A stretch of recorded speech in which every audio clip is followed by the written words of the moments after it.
Hello, everybody. Welcome to Behavior Bites Tidbits. I'm Carolina, and this is my partner, Paige. We are from the Early Learning Coalition of Broward Education team, and we are here to talk to you about an interesting topic. Paige, tell me, what is one of the more annoying sounds that you've heard in life? Carolina, hands down, I have to say it's whining. I agree, 100%, and I think most people would too. Yes. So, So why is it that children whine? Why do they do that? Why do they make that sound? because it works. Like as adults, we are biologically coded to respond to or to even be triggered by that sound. It's like it's hard coded into our genetics, not to be able to ignore it. And so, as responsive caregivers, what we need to do is to help our children to find a better way to communicate.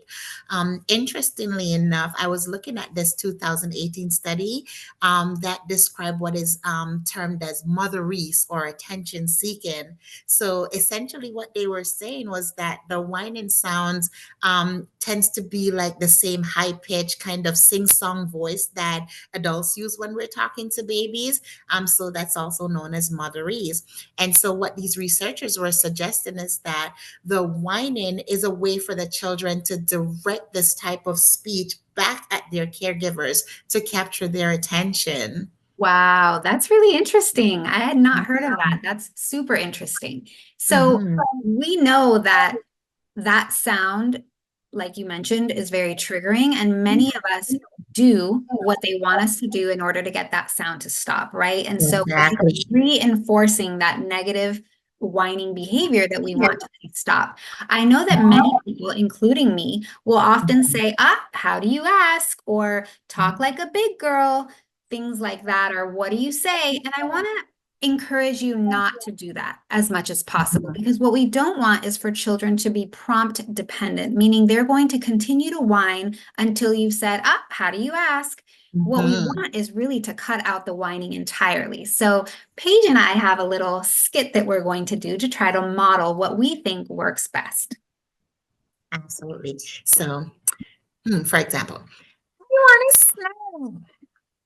Oh, it sounds like you're really hungry, Paige. Say, I want a snack, mommy. I want a snack, mommy.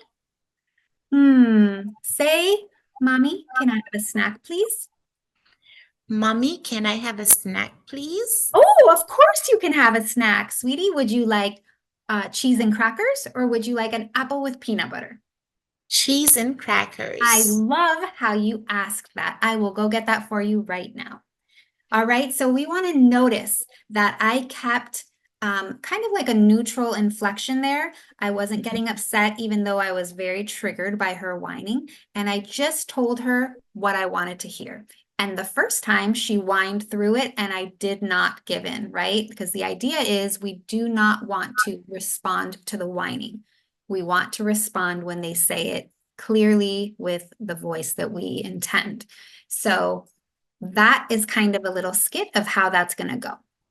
Absolutely. And when we model these kind of calm communication with our children, we prompt them to be confident in talking about their emotions. And so, children who are comfortable talking about their emotion and feel heard by their parents or caregivers are less likely to whine.